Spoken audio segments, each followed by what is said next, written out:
Merci à Production Forum et à l'AFC de nous accueillir et merci à nos partenaires fidèles depuis 23 ans, le CNC et la région Île-de-France. Voilà. Donc, hier, nous avions 2 conférences autour du décor et aujourd'hui, nous allons donc, avec nos intervenants ici présents que je remercie, responsables d'établissements en formation initiale et professionnelle, aborder un thème extrêmement important qui est la formation initiale du secteur audiovisuel et cinématographique aujourd'hui. Il y a un an, nous avions fait une enquête auprès de 1600, 1700 professionnels, étudiants, jeunes diplômés et écoles également, auxquels un certain nombre de vous avez répondu. Et parallèlement, le CNC a mené une étude sur la formation initiale notamment, dans la perspective de la grande fabrique de l'image France 2030 que je vais vous exposer ici et auquel nos écoles ici présentes ont postulé, si on peut ainsi dire. Alors on va diviser la conférence en 2 parties. Une première partie, je vais présenter les intervenants, mais rappeler quelques chiffres et leur poser une question. Et la deuxième partie sera consacrée donc à l'appel à projet. Nous avons aussi Christine Raspillère, qui est directrice de production, qui fera office de contradictrice, je dirais. Voilà. Et évidemment, vous pourrez poser des questions, ce qui est quand même très important. Alors, à ma gauche, je vous présente Sophie Caz, qui est directrice générale adjointe de la FEMIS, donc l'école publique nationale supérieure des métiers de l'image et du son. À sa gauche, donc Franck Petita, directeur général et fondateur, même je dirais depuis 1999, de l'école Georges Méliès, qui est à Orly et qui est dans l'ancien site des studios Méliès. C'est ça? Je me trompe pas? Alors c'est pas les studios, en fait c'est le lieu où Méliès a fini sa vie, c'était le château. Voilà. On a créé en 99 dans le château et là on a recréé en hommage à Méliès la Starfilm qui a été détruite à Montreuil, j'aime bien le dire. Donc les élèves sont dans un site, c'est des grandes serres en fait. Voilà. Et donc c'est une école spécialisée en art appliqué, images animées, effets spéciaux et jeux vidéo, mais ça je vous laisserai... Dans les grandes lignes. Voilà, je vous laisserai développer après. À la gauche de Franck, nous avons Vincent Lockman, qui est responsable du département études et pédagogie de l'INA. Exactement, voilà, l'Institut national de l'audiovisuel. Non, c'est parfait. Voilà. À la gauche de Vincent, donc Christine Raspillère, directrice de production, qui a une filmographie plus longue que la Bible, je dirais presque. Et qui a notamment travaillé, on va dire, sur Dunkerque et puis sur le dernier film avec Ryan Gosling, c'est ça? Kiko, c'est ça. Et tout à gauche, vous avez donc, je vous présente Luc Pourrinet, qui est directeur du développement d'Artefix, qui est une école des métiers du cinéma, effets spéciaux, animation, jeux vidéo, et qui donc a plusieurs sites en France. Montpellier à l'origine, puis Lille et Paris. Quand même important, sur ce plateau, on a déjà 2 écoles qui sont dans le top 15 des écoles mondiales, donc la FEMIS et Artefix. Je voudrais donner quelques témoignages de professionnels sur les techniciens et les professionnels du cinéma français. Donc je cite, l'efficacité et la polyvalence des techniciens français sont unanimement reconnues.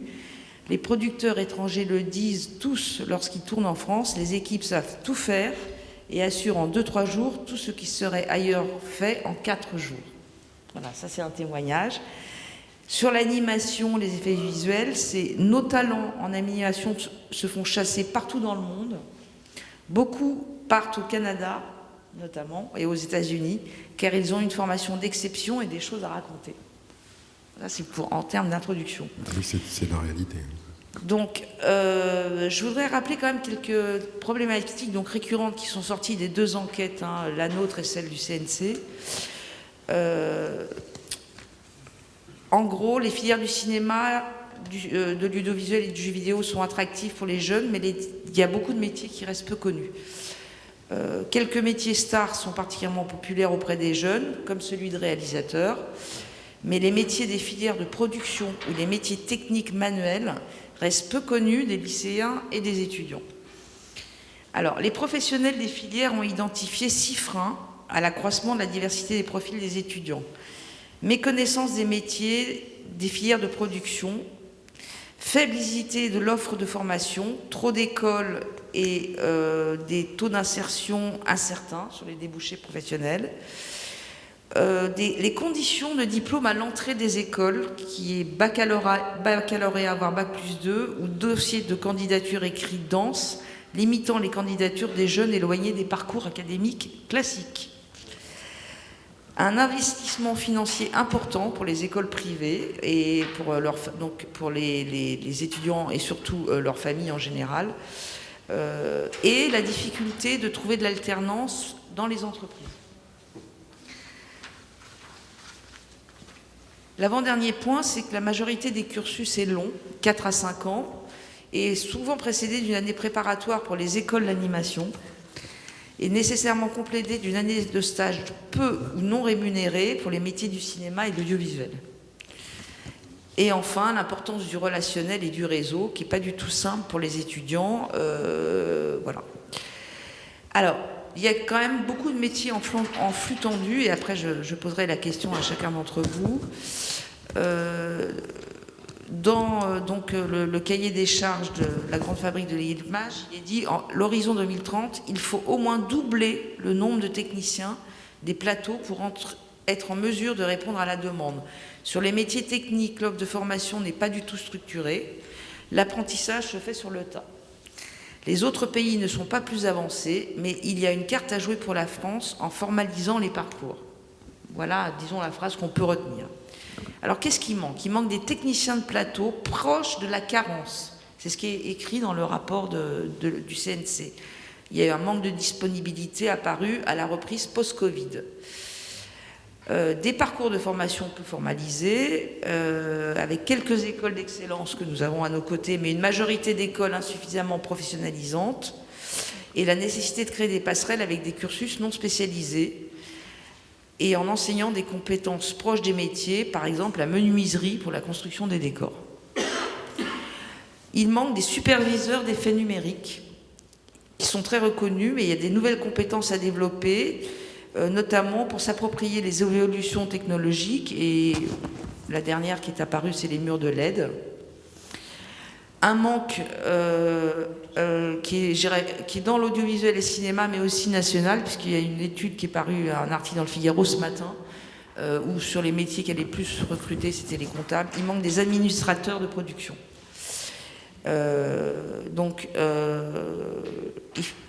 Comme il y a une explosion de la production, il y a une nécessité de former aux spécificités, notamment de la série, puisque c'est les plateformes qui produisent le plus, notamment en France en ce moment.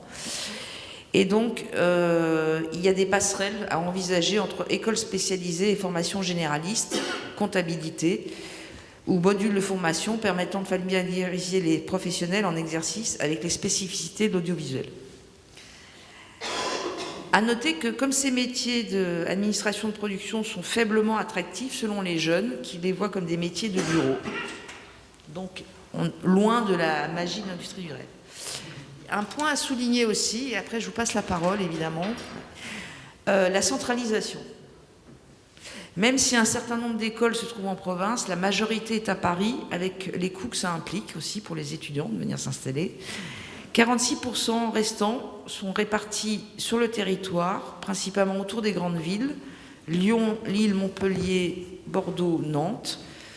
Et l'offre de formation au métier de l'animation et du jeu vidéo est plus limitée dans la moitié sud de la France, 26% de diplômés contre 38% en Île-de-France. Voilà, j'ai fini mon intro, j'espère que je n'ai pas été trop longue. Alors, je vais vous poser, Sophie, on va commencer par vous. Une question simple, c'est que au jour d'aujourd'hui, en 2003, partagez-vous ces analyses et constats? Alors, donc bonjour à tous.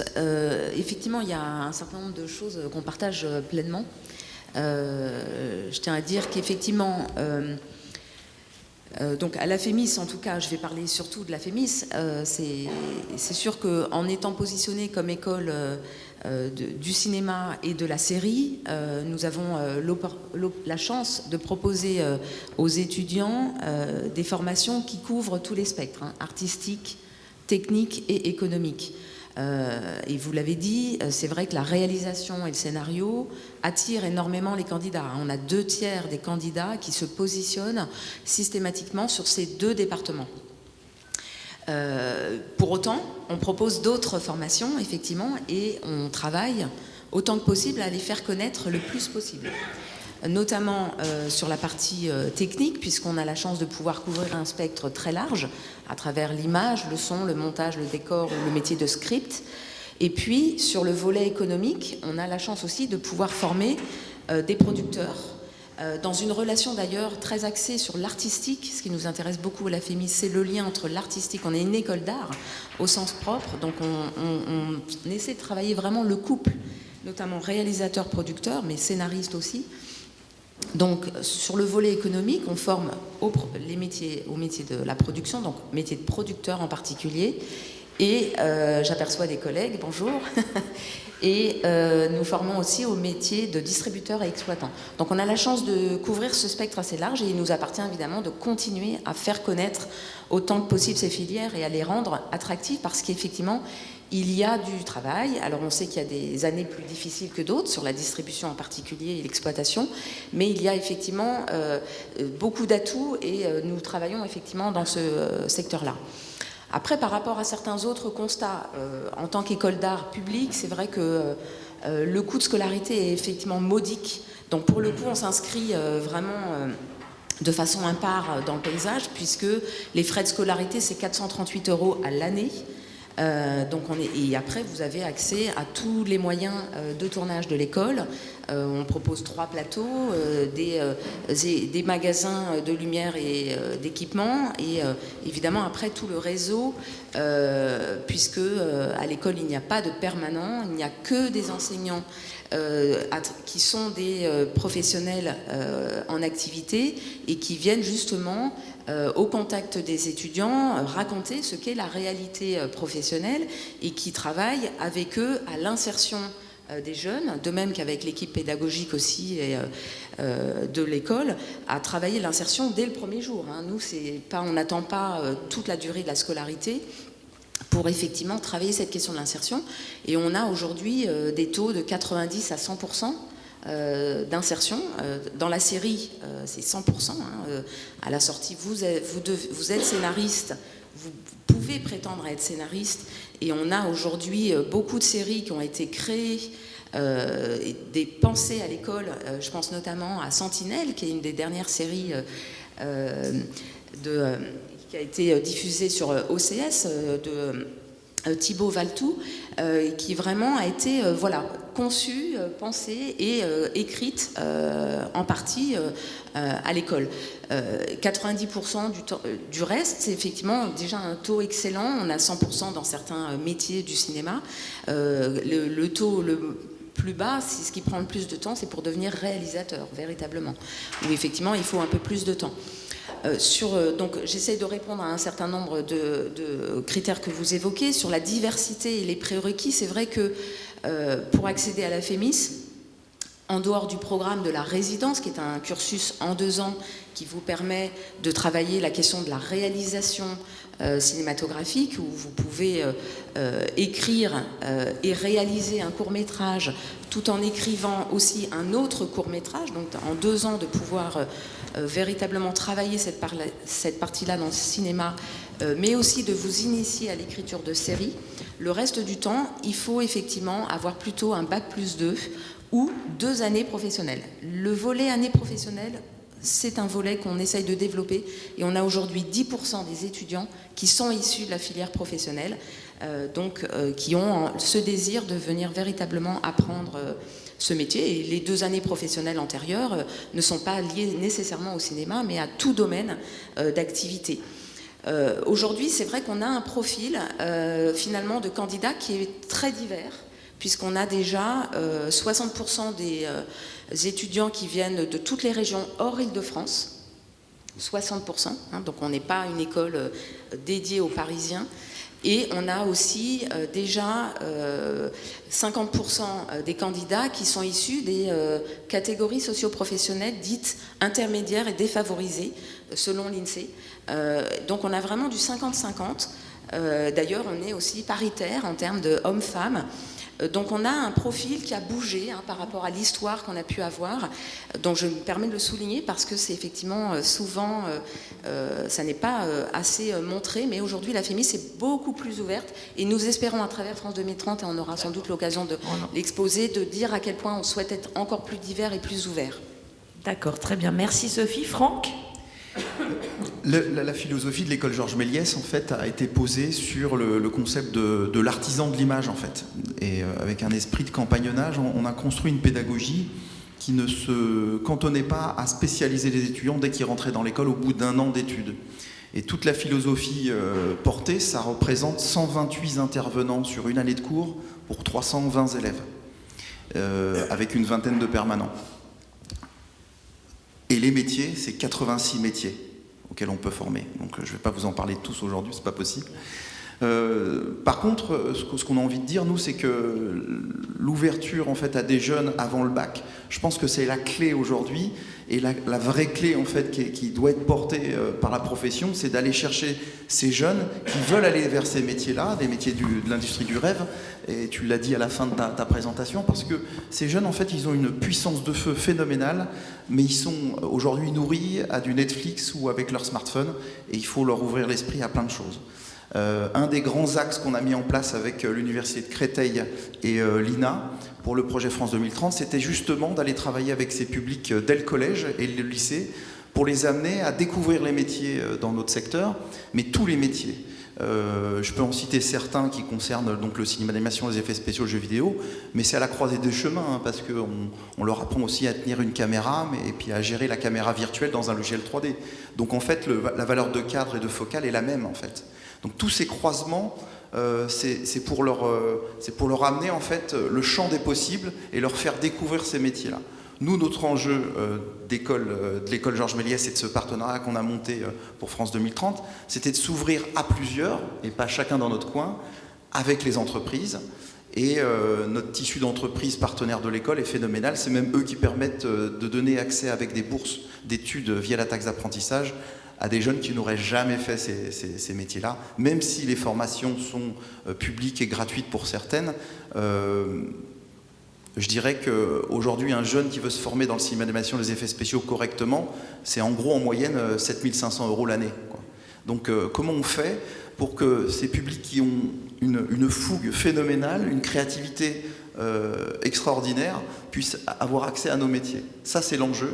Et c'est pour ça que l'école est une association. L'EF a un but non lucratif depuis sa création, depuis qu'on a créé à Orly en fait ce bel outil, et que cet outil, il faut qu'il perdure.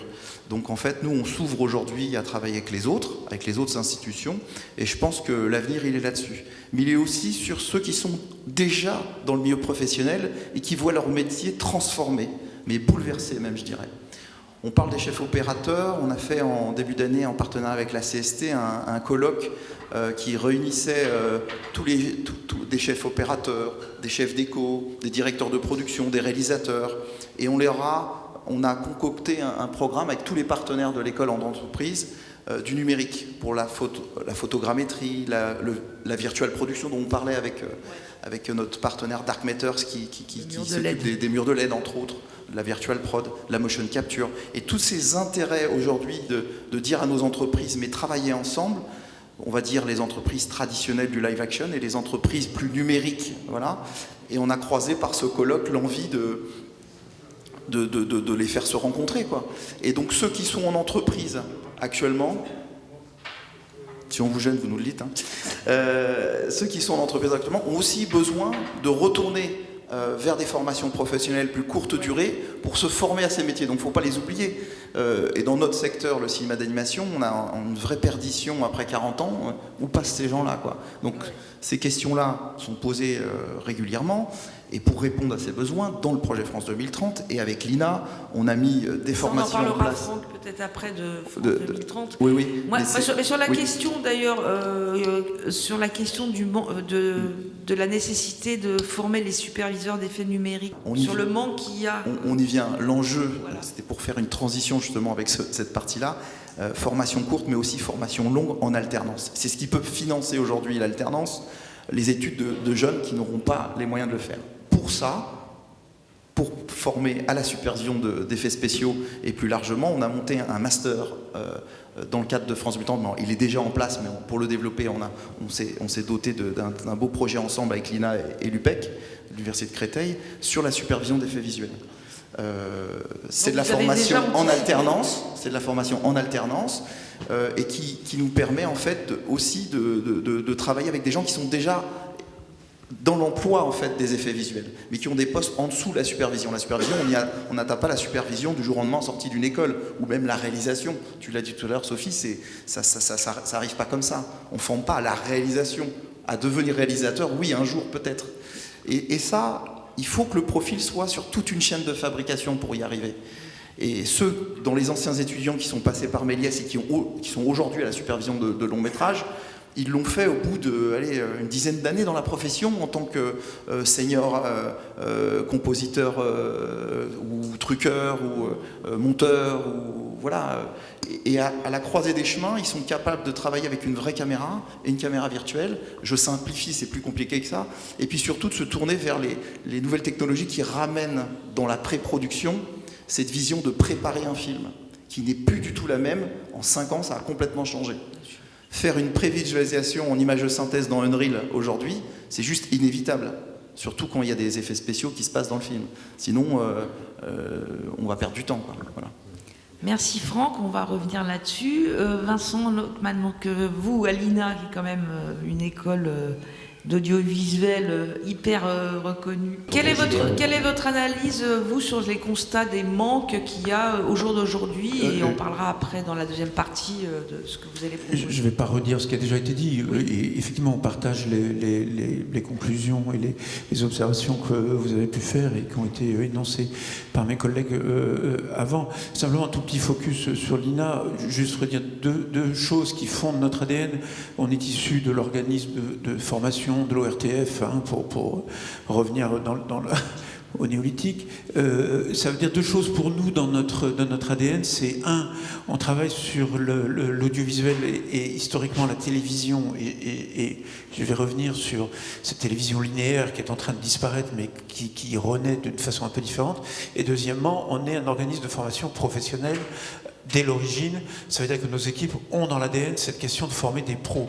Donc on a par exemple beaucoup de formations qui sont en apprentissage et qui sont construites par des pros, pour des pros, et donc avec cette modularité qui est inspirée de la formation professionnelle et qui permet d'être très en prise avec les pratiques professionnelles.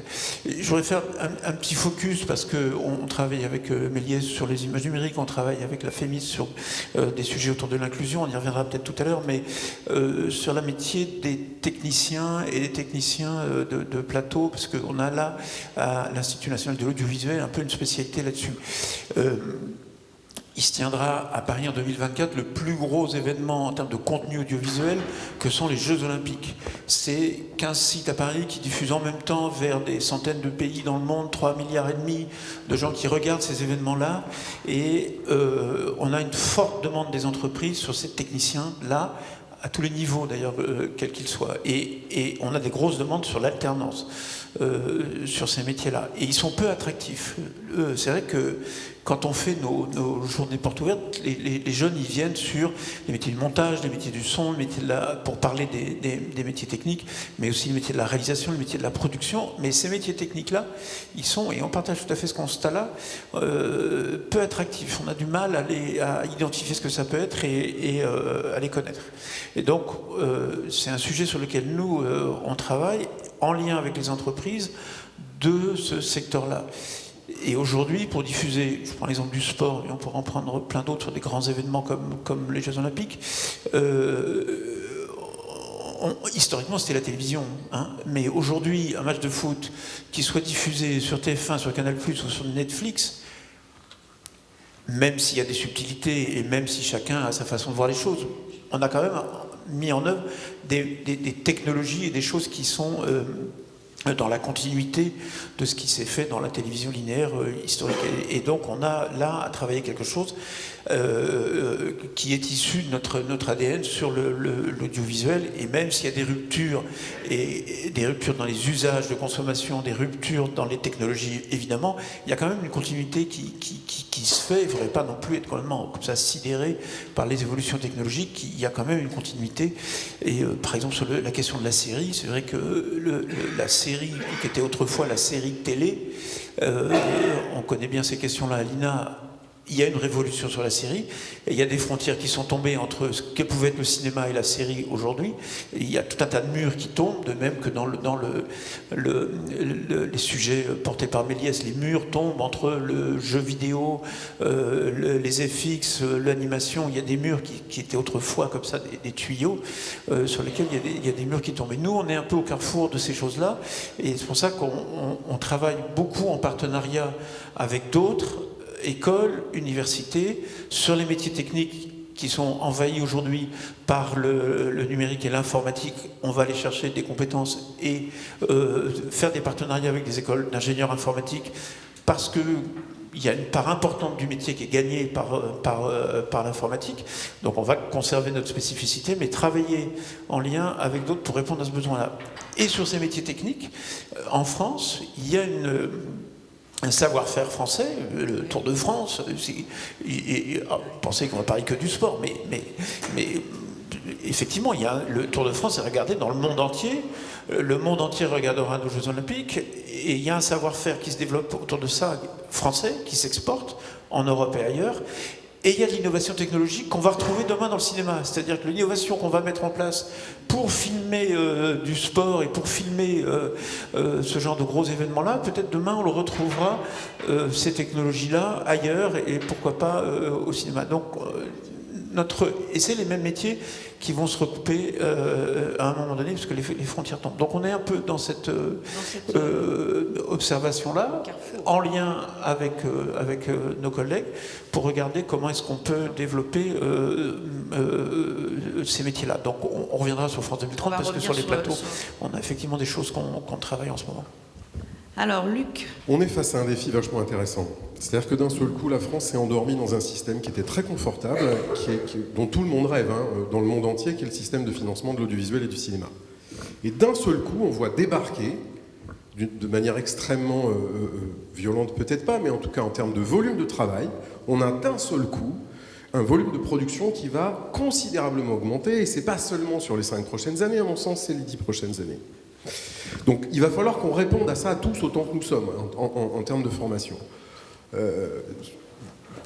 Artefix, on a une chance folle, c'est qu'on a depuis un petit moment déjà des étudiants qui partent à l'étranger travailler, entre 60 et 70%. Je pense que Franck, tu as à peu près la même proportion aujourd'hui, et on aimerait bien pouvoir garder un certain nombre de talents en France. Ça va venir.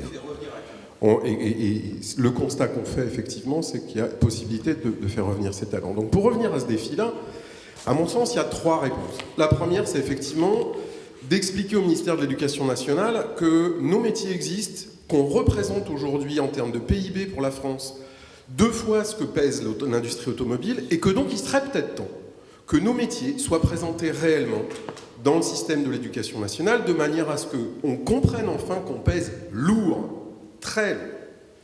On le fait à notre niveau, au niveau des rectorats dans lesquels on travaille, c'est-à-dire Montpellier, l'Occitanie et Lille. Paris, on est plus modeste. Et on essaye de leur faire comprendre qu'on met à disposition des gens, des étudiants, des anciens qui peuvent venir parler des métiers. Il n'y a aucun problème, on est là pour ça. C'est aussi notre boulot. Ça, c'est la première réponse. La deuxième, c'est qu'il va falloir moduler nos formations. C'est-à-dire qu'il va falloir être capable de dire 5 ans, c'est formidable. Aujourd'hui, on a une force. Nos métiers, nos formations ont une force. Je regarde Franck, parce qu'on est quand même très très proche. On a une force, c'est que par rapport aux anglo-saxons, on n'est pas sur un 3+1, on est sur un 5 ans. Et quand les studios anglo-saxons viennent nous voir, et Dieu sait si, comme chez Franck et chez nous, ils viennent nous voir et recruter nos étudiants à la fin de la 5e année, ils nous disent la force que vous avez, c'est qu'ils sont bien formés en 5 ans. Il va falloir que, si on veut diversifier le recrutement, il va falloir qu'on se pose la question de 1. Comment on fait des modules plus courts, efficaces, pour former bien, et trouver des financements qui vont nous permettre de faire rentrer des gens qui par principe, se disent c'est pas pour nous ces métiers-là. Si, c'est pour eux, et heureusement que c'est pour eux. Le troisième défi, à mon sens, c'est de travailler ensemble. C'est que peut-être que le petit village gaulois que nous sommes va avoir l'obligation de réfléchir à comment on bosse ensemble. Et c'est pas seulement le problème des métiers de la formation. Moi, je suis un grand militant de ça. J'étais à la FICAM vice-président du cinéma. J'ai toujours dit, plus on se parle, plus on a des chances qu'on soit efficace.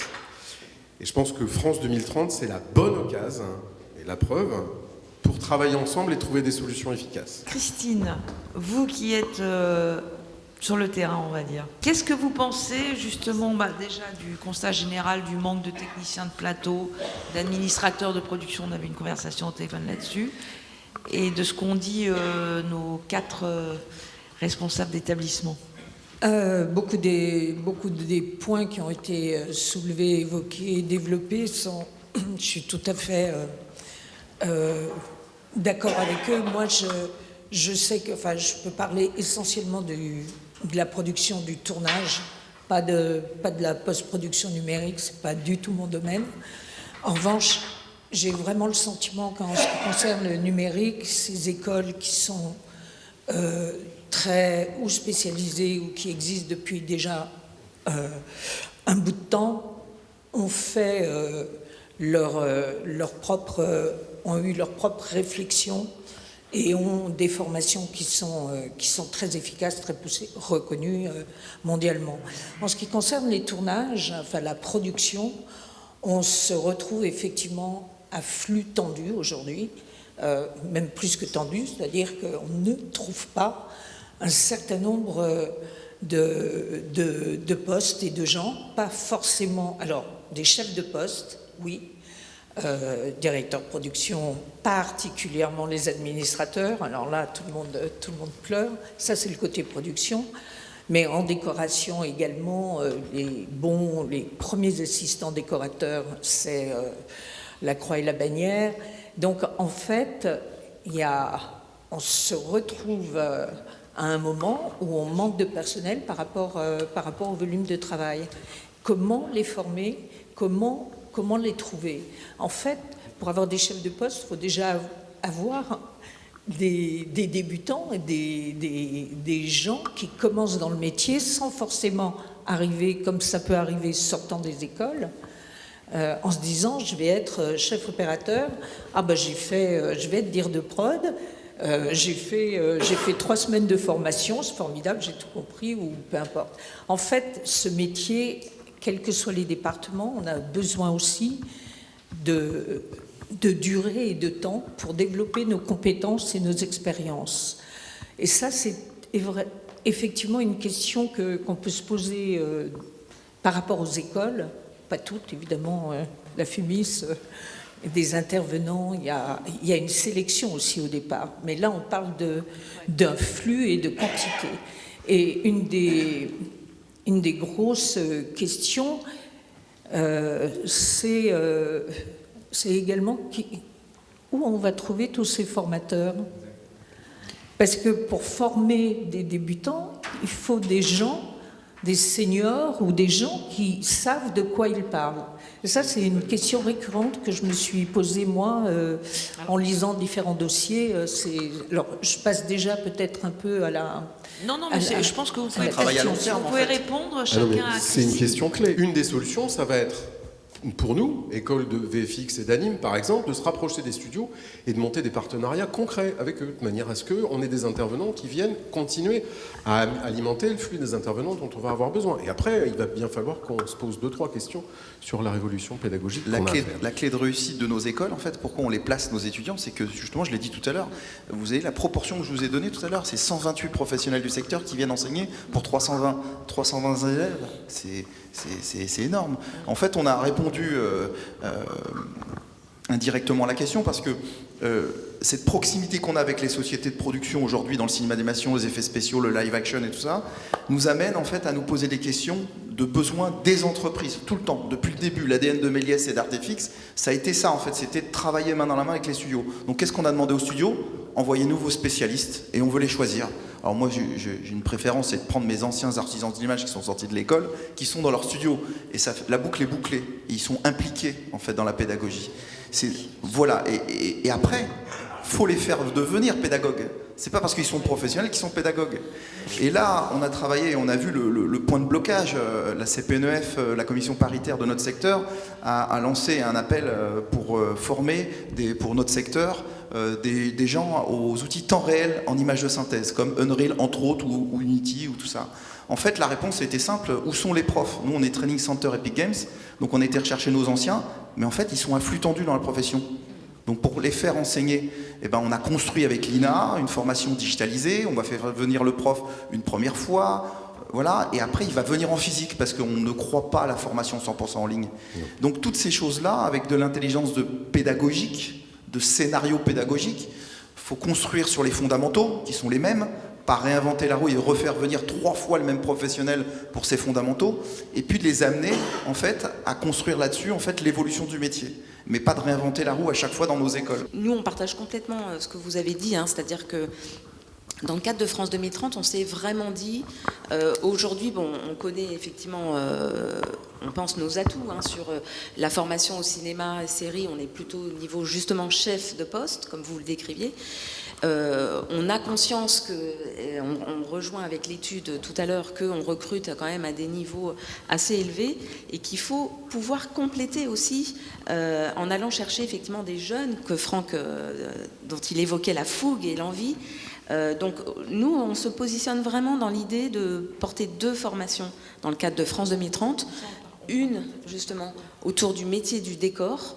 Je réponds juste sur cet aspect-là pour dire que justement, nous aussi, on a partagé ce constat en allant voir beaucoup de professionnels qui nous ont dit à quel point il fallait qu'on forme davantage d'assistants chefs déco, et aussi au métier d'ensemblier, qui est une composante de l'ensemble des métiers à la décoration et qui est oublié la plupart du temps. Donc je pourrais peut-être développer encore cet aspect tout à l'heure. Alors effectivement, on est impacté sur les métiers en tension.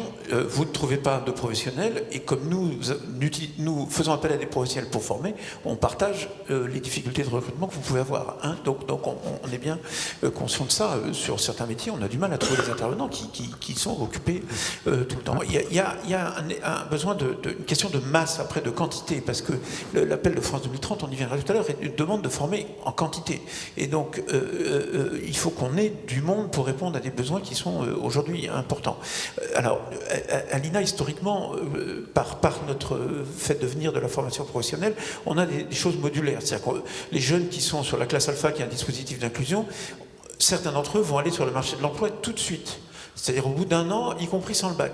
Donc sur des niveaux de qualification plus bas. Puis après, on va avoir, parce que historiquement, le BTS, c'était un point d'entrée dans nos métiers depuis longtemps, on va avoir des jeunes au niveau du BTS, puis au niveau licence, puis au niveau master. Donc d'essayer d'avoir une offre qui soit modulaire comme ça, pour répondre aux besoins des entreprises à différents niveaux de qualification, quitte à ce que les jeunes reviennent après chez nous, parce qu'on a des milliers de stagiaires qui viennent en formation pro, et c'est un peu l'esprit de la loi autour de la formation professionnelle, de permettre aux personnes de revenir chez nous. Vous sortez avec un BTS, vous allez travailler pendant une dizaine d'années, ou même quelques années, et vous revenez chez nous pour atteindre un niveau licence, et vous reviendrez après pour atteindre un niveau master. Et construire une carrière. Sur le papier, c'est bien. Après, ça pose plein de difficultés sur le terrain. Et en particulier, tu parlais tout à l'heure de mobiliser l'éducation nationale. Il faut redire aussi que le ministère du Travail et France Compétences, il faut qu'ils reconnaissent nos métiers et le poids de notre secteur dans l'économie à l'intérieur, et l'importance de ce secteur-là en termes de rayonnement.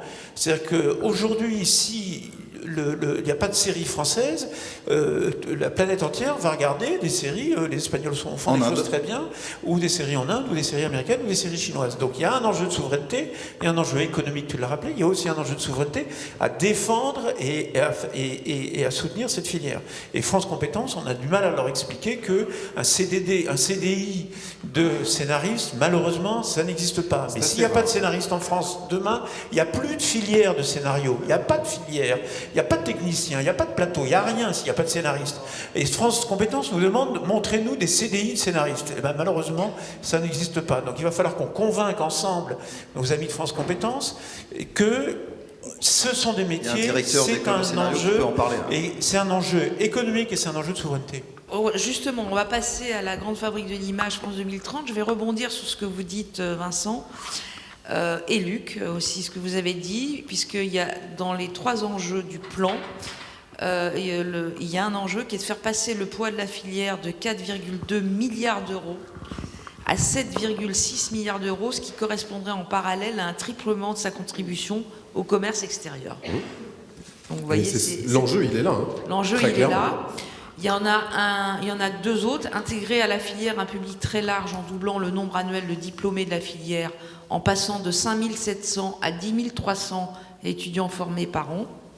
Et doubler le nombre d'emplois dans la filière de production, en passant de 50 000 emplois à 92 000.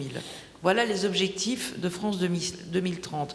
Alors, je rappelle quelques chiffres de 2021. Il y a eu 15 500 jours de tournage en France, donc soit 25% plus qu'en 2019, avant la crise du Covid. 2,8 milliards de dépenses engagées sur le territoire français, soit une augmentation de près de 35% des dépenses de production. Donc 400 millions d'euros pour les tournages internationaux, donc plus 62%. Donc, pour justement qu'on ait aussi un peu de temps ensuite à passer à la salle des questions, moi je voudrais, donc on va commencer par vous, la FEMIS, Sophie. Quelles ont été vos méthodes? Alors, excusez-moi, juste un aparté, il faut dire que ce plan France 2030 est quand même un plan stratégique, ce qui n'avait quand même pas été vu depuis longtemps en France sur la filière de l'image et de l'audiovisuel. Donc voilà, il faut quand même le faire remarquer. Donc, question, quelles ont été votre méthode pour répondre aux enjeux fixés par le cahier des charges de la grande fabrique et les objectifs de vos projets? Donc à chacun. Donc effectivement, la FEMIS a déposé un dossier dans le cadre de la grande fabrique de l'image avec... à partir d'une méthodologie donc assez simple. D'abord, on a consulté les professionnels, puisque comme je le disais tout à l'heure, les intervenants ne sont que des professionnels à l'école. Nous sommes aussi allés à l'extérieur. Nous avons aussi été très sollicités pour réfléchir à plusieurs, surtout que l'appel à projet invite à construire des écosystèmes. Donc nous avons réfléchi en ce sens et donc convergé vers ce que j'essayais de dire tout à l'heure, c'est-à-dire que nous pensons que nos atouts sont sur le cinéma, la série, la formation initiale et la formation continue. Donc nous avons cherché la complémentarité avec ce que nous faisons déjà, mais en allant justement répondre à des besoins qui sont justement de faire des formations peut-être plus courtes pour des profils différents, et avec des partenaires là aussi pour travailler et faire corps et travailler nos complémentarités. Donc 2 formations sont envisagées et on espère être lauréat, on verra, comme à peu près tout le monde ici autour de la table. Donc une formation au métier de décor, donc avec vraiment cette volonté d'aller chercher à former davantage d'assistants décor et des ensembliers. Donc on forme un écosystème assez inédit avec les Gobelins, l'école Louis Lumière qui a déposé un dossier dans le cadre de France 2030 autour de la mise à disposition d'un mur de LED à visée pédagogique. Donc l'idée c'est d'apporter à travers cette formation en 1 an complétée de 6 mois de stage, de pouvoir justement proposer une formation qui part du dessin 2D jusqu'à la 3D, jusqu'à une initiation au mur de LED, et avec vraiment l'idée d'associer aussi des maisons de location, et on en a 4, De Vries, Soubrier, Lanzani, et les 2 ailleurs qui ont répondu favorablement au projet de s'associer. Nous avons 3 sociétés d'effets visuels aussi qui souhaitent s'associer à cette formation pour justement, et avec TSF, on évoquait les liens avec les studios, TSF qui dépose aussi un dossier dans le cadre de France 2030 autour de un futur site à Coulommiers, de venir justement proposer aux 10 étudiants, donc nous on ne fera pas masse, hein, on reste sur ce qu'on est, c'est-à-dire des petites unités mais qu'on veut bien accompagner, donc 10 étudiants de pouvoir se former à 2 axes possibles du métier du décor. L'autre voie c'est la série. Nous formons déjà la série à l'écriture de série. Nous voulons cette fois proposer une initiation à l'écriture de série à 12 étudiants qui auront le bac ou pas le bac, au plus un bac plus 1, de venir justement bénéficier d'un savoir-faire qu'on a déjà éprouvé depuis 10 ans. Et là, avec Pathé, France Télévisions, qui seront des partenaires, de venir justement pouvoir proposer cette formation. Et on travaillera aussi avec Aurélie Cardin, qui est la directrice de Ciné Banlieue depuis 2005, et qui viendra avec nous chercher les futurs candidats à cette formation, à ces 12 étudiants que nous souhaiterons former en la matière. Donc l'idée, c'était ça, de travailler à plusieurs, de réfléchir à plusieurs sur ce qu'on est. Ensuite, dans le cadre de France 2030, on a aussi souhaité répondre à des sollicitations. Et là, Vincent évoquait tout à l'heure la classe alpha. On souhaitera là aussi accompagner l'INA dans le développement de sa classe alpha à Marseille, parce que là, c'est un projet d'inclusion et ça répond à des valeurs de service public que porte la FEMIS qui sont fortes. Et on souhaitera proposer une initiation à l'écriture de séries digitales. Donc on vient en complément là aussi de ce qu'on sait faire, axé sur le digital auprès d'un public en recherche d'inclusion et de reconversion. En fait, j'en ai déjà parlé tout à l'heure, en fait. L'axe pour nous, c'était de réunir de l'ingénierie pédagogique autour des métiers en tension. C'est ce que France 2030 demandait. Et de faire monter en puissance et en nombre et en volume de jeunes formés sur nos domaines d'activité. On le fait de différentes manières. Le digital learning, vous l'avez compris, j'en ai déjà parlé tout à l'heure, va faire partie grandement en fait, de l'évolution de nos scénarios pédagogiques. On est déjà en place sur nos différentes formations, que ce soit à l'université, à l'INA et à Méliès, sur ces questions-là. Le gros du sujet est sur le plateau virtuel. On est déjà en partenariat depuis la création de Dark Matters en fait, en forêt de Sénart à Tigerie, qui est le leader aujourd'hui, qui a près de 20 000 mètres carrés de plateau de tournage sur le fond LED dont on parlait tout à l'heure, la virtual production en général. C'est un partenariat étroit avec ces sociétés, mais pas que, avec Illumination MacGuff, avec Supamong Studio, avec tous les studios partenaires déjà de l'école, Art Graphique et Patrimoine, et toutes ces choses-là, pour en faire tout simplement, les faire travailler, qu'on travaille ensemble, en fait. Et travailler ensemble, il y a des ingénieries pédagogiques particulières pour le faire. Donc je ne vais pas m'étaler parce que ça serait très très long d'en parler, mais notre visée première, c'est d'éduquer les publics avant même qu'ils arrivent dans nos écoles. Voilà, ça c'est l'axe primordial qu'on s'est donné et on a pas mal de tours de magie dans notre sac pour pouvoir faire que ces jeunes générations soient attirées vers les métiers du rêve. On parlait des parallèles en fait tout à l'heure en aparté des jeunes du compagnonnage qui peuvent aller faire du chef d'éco en fait sur les cinémas. Mais je vous assure, allez les chercher, les compagnons du devoir, ils sont à fond pour travailler dans nos domaines. Et on peut les intéresser avec ça. Et ça, je pense que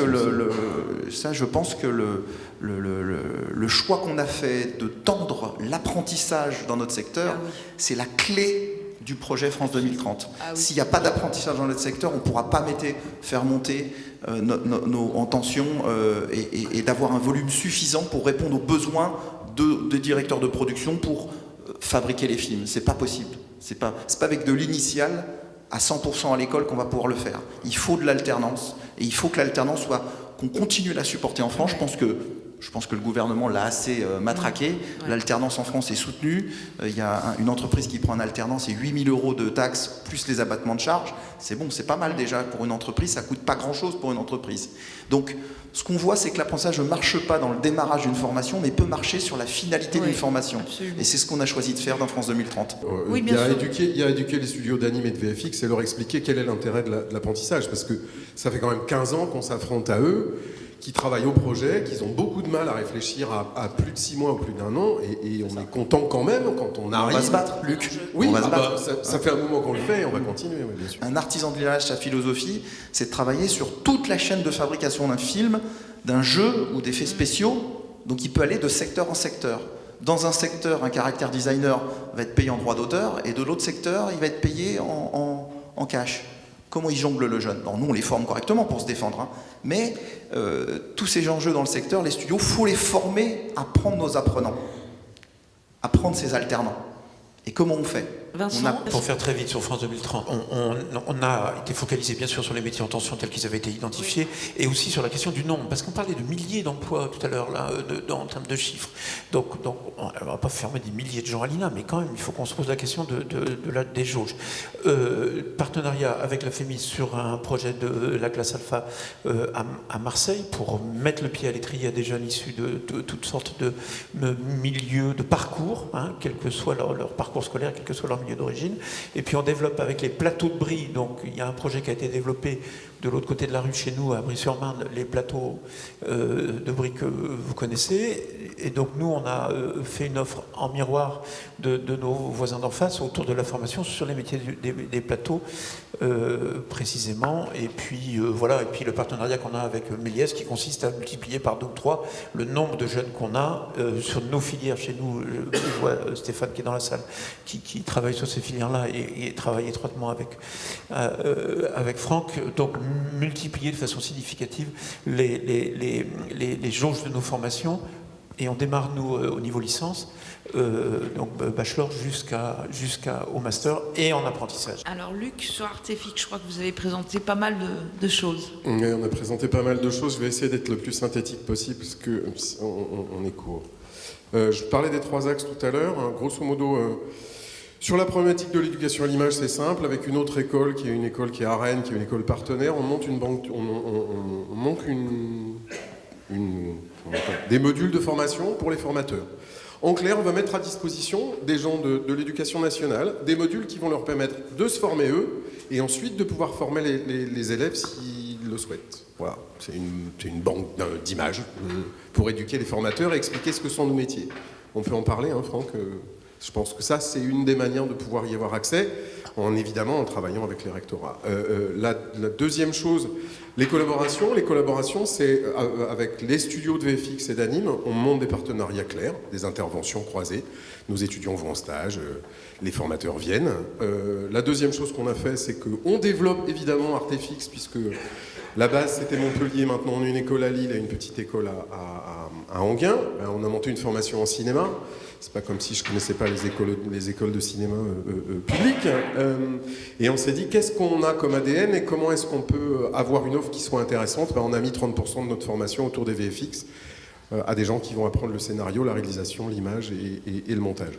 Voilà, c'est assez simple puisque les VFX, c'est l'ADN d'Artefix. Et la troisième chose, c'est qu'on a travaillé sur la diversité en proposant à Lille une formation en 1 an. On a juste eu Timto a eu la gentillesse de nous prêter sa formation, entre guillemets, c'est-à-dire qu'eux ont monté un système qui est le suivant. Ils recrutent entre 10 et 20 étudiants, pendant 11 mois ils les forment, et au bout d'11 mois ils les recrutent. Formation à l'animation, de série, d'accord ? C'est des animateurs de personnages. On est en train de monter la même chose à Lille, avec un studio, avec une joint venture entre un studio français et un studio anglais. Voilà, et puis dernière chose sur la diversité, on a monté un fonds de dotation parce qu'on s'est dit que peut-être que l'argent privé pouvait permettre à des étudiants qui n'ont pas les moyens de payer les études, on va essayer de les aider. Et les premiers qui sont venus vers nous, c'est France Télévisions Studio. Voilà. D'accord. Christine, je voudrais votre réaction à tous ces projets. Je pense que il fallait effectivement étendre, élargir tout le spectre des formations et des métiers auxquels on doit s'intéresser et qu'on doit former maintenant dans les écoles. Je pense également que le système de passerelle entre des formations professionnelles, et ça, je pense que c'est très important et ça va permettre de trouver des gens qui savent déjà faire certaines choses et qu'ils vont pouvoir appliquer et donc travailler plus rapidement avec nous, parce qu'en fait, on ne cherche surtout pas que des chefs de poste, à part dans certains secteurs, mais on cherche plein de postes et de fonctions différentes en décoration, costumes, etc. Donc, effectivement, tout ce travail de partage et avec les studios, de s'implanter avec des studios est très, très important, enrichissant, permettra sans doute aux élèves d'en savoir plus et de se frotter d'une manière pratique à une variété de métiers qui leur permettra aussi de savoir peut-être plus précisément ce qu'ils veulent.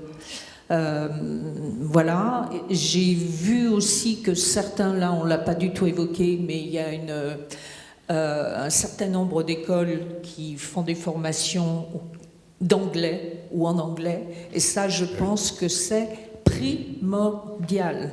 On ne parle pas bien anglais en France, et il faut qu'à tous les niveaux on soit capable, parce que il y a trop maintenant de transversalité entre les pays anglo-saxons, nous, les progrès techniques, etc. Il faut parler anglais. Donc plus il y aura de cours, et mieux ce sera. Bonjour, je suis Patrick Vanetti, je suis directeur du Conservatoire d'écriture audiovisuelle. Qu'est-ce qui se passe dans 4 ou 5 ans, quand le financement n'arrivera plus et que tout ça devra être autonome? Et on parlait justement comment on intègre des élèves issus de la diversité. Nous, on a réussi, enfin cette année, j'ai réussi à convaincre mon conseil d'administration que la formation en 2 ans devienne gratuite, ou quasiment gratuite, ce qui n'était pas encore le cas aujourd'hui. Qu'est-ce qu'on fait de ces étudiants qui sont dans des écoles où ils n'ont pas le statut d'étudiant et qui, issus de la diversité, ont parfois, même dans un parcours d'1 an ou 2 ans, des accidents de la vie? Les parents perdent le travail, ou il y a une séparation avec le conjoint qui assurerait le financement. Comment ils terminent leurs études en ayant besoin d'un logement et évidemment de manger? Et ensuite, qu'est-ce qu'on va faire de toutes les structures qui vont se monter et qui, dans 3 ou 4 ans, vont avoir besoin toujours du même apport d'argent pour continuer à former des gens et à bien les former? Le projet de France 2030, l'obligation, c'est que ça s'autofinance après la partie de financement. Et dans les budgets qui ont commencé à être envoyés dans les dossiers, c'était une obligation de le présenter comme ça, sinon, à mon avis, ça passera pas, quoi.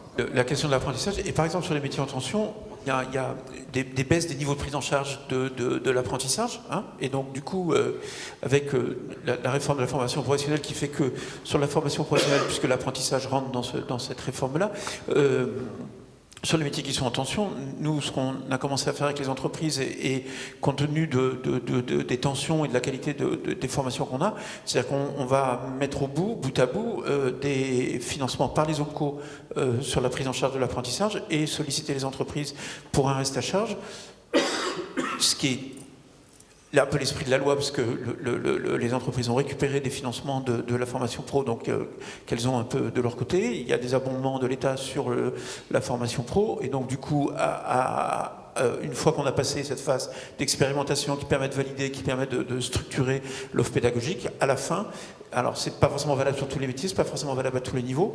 Le scénariste en apprentissage, je suis pas sûr que ça marche, hein, j'en sais rien, il faut se poser la question.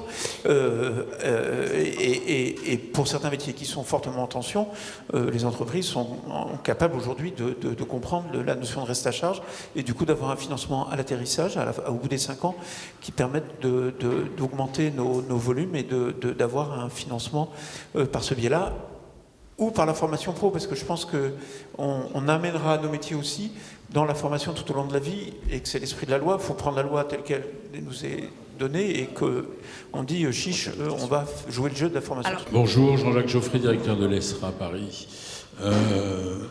Moi, c'est pas des questions, mais c'est 3 réflexions. La première, Vincent, vous le dites, c'est comment on va réunir autour de la table 3 ministères qui sont le ministère de la Culture, le ministère du Travail et le ministère de l'Enseignement supérieur.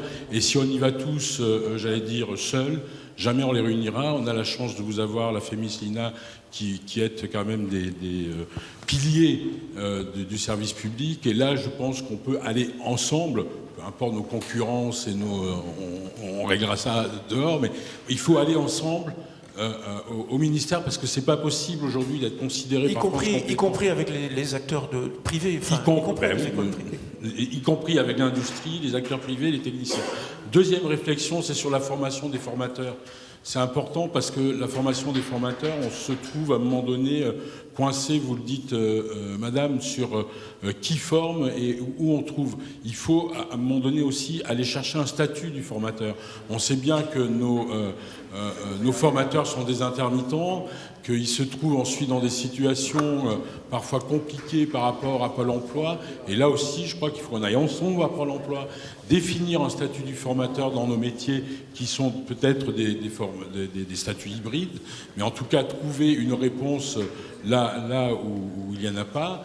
Et comme tout le monde arrive, je m'arrêterai à ces 2 réflexions, mais on peut en discuter peut-être dehors.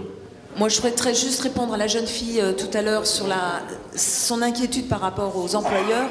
C'est effectivement une problématique à laquelle on est vigilant tout au long de la scolarité pour justement bien positionner le stage pendant la scolarité et pousser effectivement au maximum à ce qu'ensuite ça se transforme en emploi, véritablement en emploi, que ce soit évidemment de l'intermittence ou autre.